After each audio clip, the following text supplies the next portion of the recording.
ஆனைமலை அடுத்த ஆழியார் அணையில் இருந்து 11 மதகுகள் வழியாக வினாடிக்கு 1763 உபரி நீர் ஆற்றில் வெளியேற்றம்.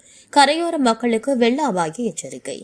தென்மேற்கு பருவமழை மேற்கு தொடர்ச்சி மலைப்பகுதிகளில் கடந்த சில நாட்களாக பெய்து வருவதால் பரப்பிக்குளம், காடம்பாறை, அப்பர் ஆழியார், சோலையார் போன்ற அணைப்பகுதிகள் நிரம்பி வருகிறது. இந்நிலையில் அதிக அளவில் தண்ணீர் ஆழியார் அணைக்கு வந்து கொண்டிருப்பதால் அதன் முழு கொள்ளளவான 120 அடியில் தற்பொழுது 118.85 அடியை எட்டியது. இதனைத் தொடர்ந்து இன்று காலை 8 மணி நிலவரப்படி அணைக்கு நீர்வரத்து வினாடிக்கு 1763 கனஅடி நீர் வந்து கொண்டிருக்கிறது.